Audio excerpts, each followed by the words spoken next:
Okay. Real estate, you talked about how pharma is perhaps seen the worst, banking is perhaps seen the worst. What about the real estate space? Is that something that at this point you this feel... is an industry in the process of transformation, right? The return, if you look at the balance sheet of Indian listed companies, and if you look at the capital employed, the return on capital in the last 10 years on average has been 7%, 8%, 9%, right? What I personally feel is that real estate prices won't go up, but volumes will go up. And people are underestimating the effect of the affordable housing on India in general, and the subsidies the government is providing. So I think real estate has But that hasn't really taken off much. I mean, in 18, 19, we are going to cumulatively build 3 times the houses we built in 16, 17 and 17, 18. This side will take off. So is this a sector that you would look at? Yeah, I have investments in the sector. And you believe I've already looked at it. You've already looked at it, and you believe that this is ripe for better times ahead now. I think so. And you expect that to happen within the next year or so? Next 2 to 3 years. Where else? We can talk about retail. We can talk about some of the other spaces where consumption, of course, continues to be the driver. When you, on balance, look at the growth opportunity, valuations, earnings recovery, is there a matrix that today where there are some sectors that stand out?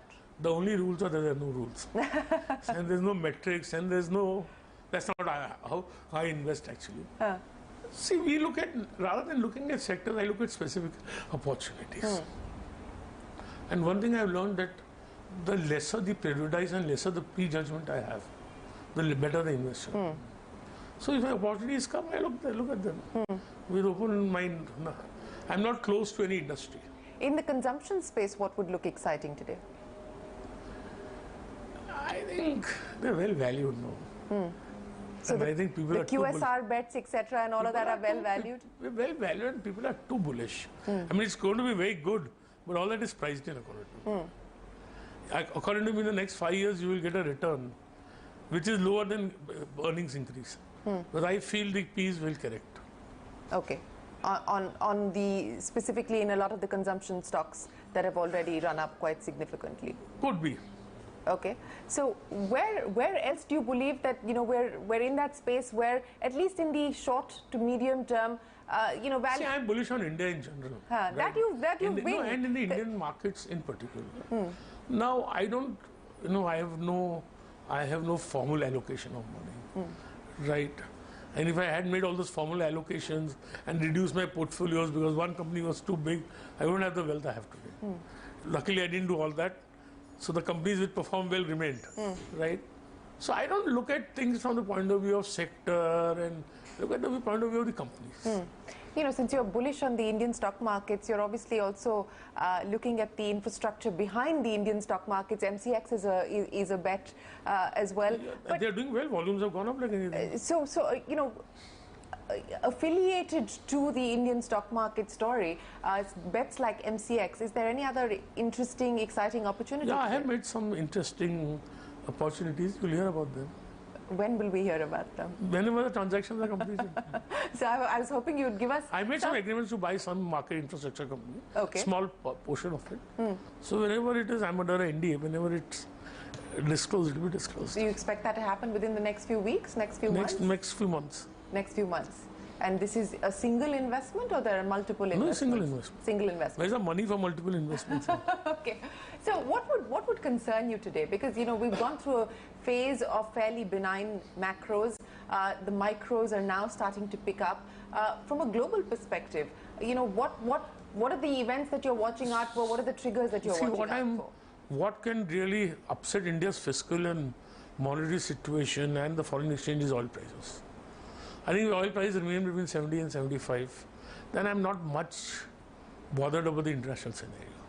Because India is not a big exporter. IT growth 10 to 15% is going to come. Right? Indian exports are today where they are in 2012-13. I don't see Indian exports dipping below this level regardless of what happens in the world. So I'm not so much concerned what's happening in the world. What concerns me in the world are two things. One is I think sooner or later the euro is going to break. So we all got to have a very tuned on what's happening in the euro. And I think that is one unknown which can really flag off things, and oil and commodity prices. I don't think anything else is going to really, the trade war and all, nothing's going to happen in India. You don't believe that there's going to be any collateral damage? Yeah, I mean, India is not such big exporter and doesn't have those kind of, unless and until Trump one day says no software imports, but that's not possible. Because the price differences and the costs are too apparent. So global factors don't particularly concern you today? See, they will, I won't say, they may temporarily hit the market, but then they will come, the market will come back.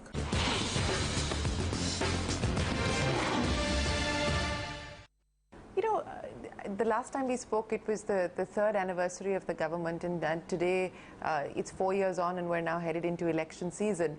What would you say have been the areas where the economic thinking, the economic policy, the economic vision has lived up to the expectations that you had, and where are the areas where they haven't, where they've fallen short? And I'll raise one point as an example, because this was something that you spoke of, I remember in our interview, strategic disinvestment. You were very bullish.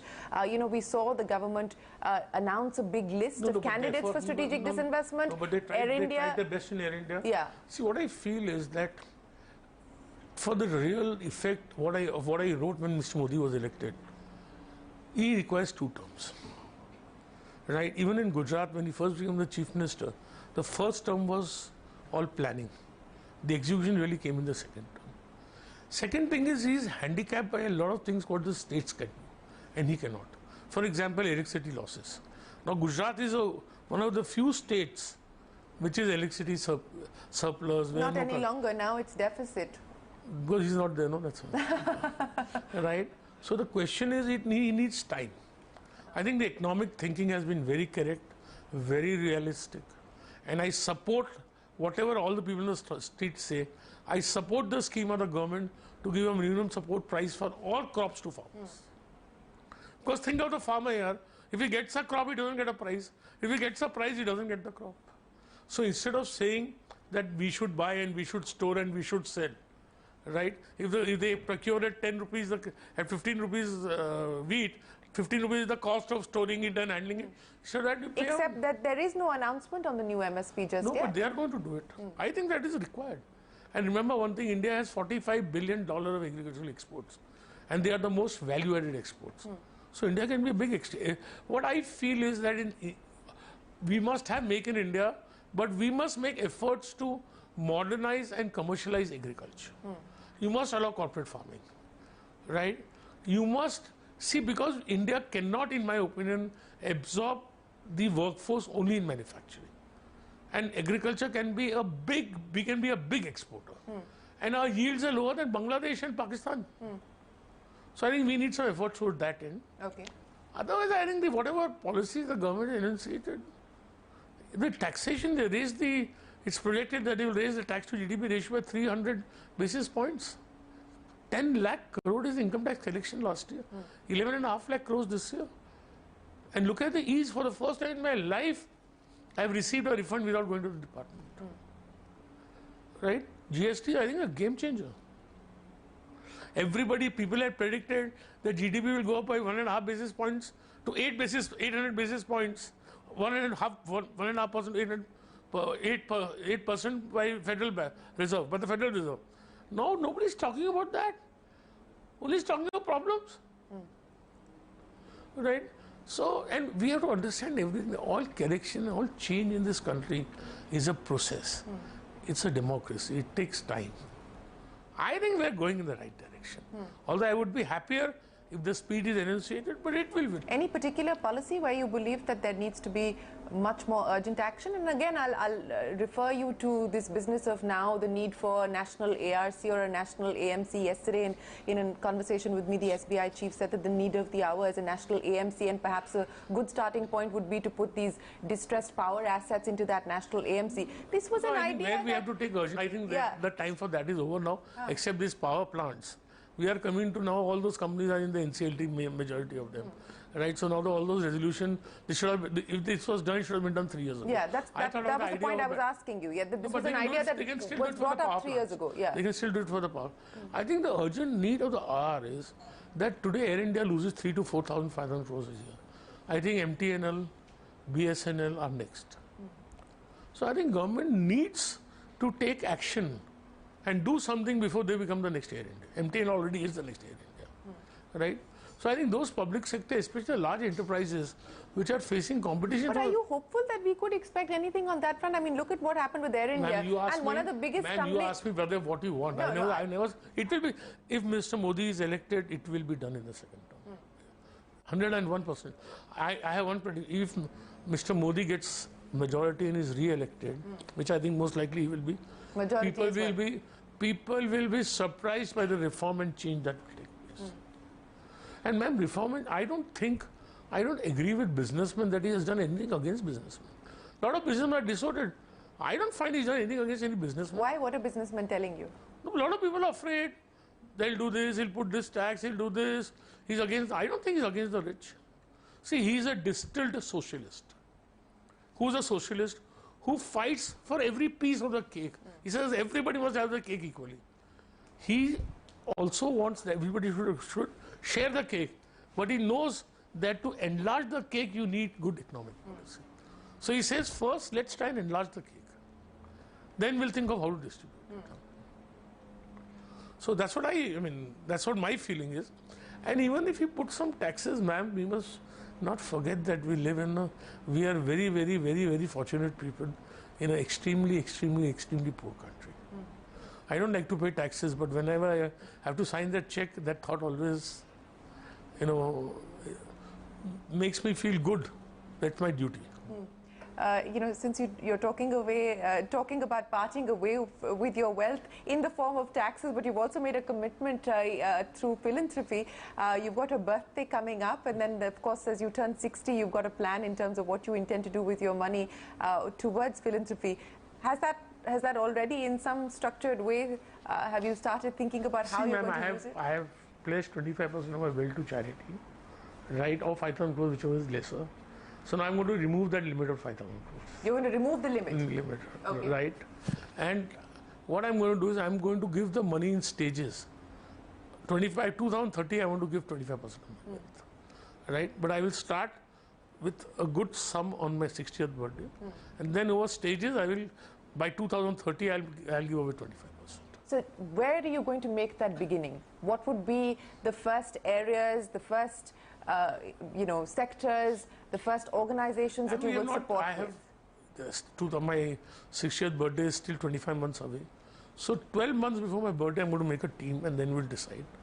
But one area I'm thinking of working is eye operations. Because the return on capital on cataract operations is so great. I'm building an eye hospital with Rishi Shankara organization of Coimbatore. We're making a 225-bedded hospital where we do 15,000 free operations a year. It's a model of 20% charge, 80% free, and it breaks even. So I want to enhance that. There's so many areas, man. I mean, if you think of it, no amount of money is enough and no amount of effort. But my thing is going to be to give the money and not interfere too much. Sometimes I think give it to some trust only. Let them do it. But it's a commitment which I am going to fulfill. It's a commitment, and you have now told us that there is you're removing the cap that you had self-imposed cap that you would put. You're removing that in stages between 2000. I'll start in 2020 July, and stages by 2030 I'll do it. Well, Rakesh Jhunjhunwala, we wish you the very best of luck. Let's hope God gives me the giver of all wealth is God.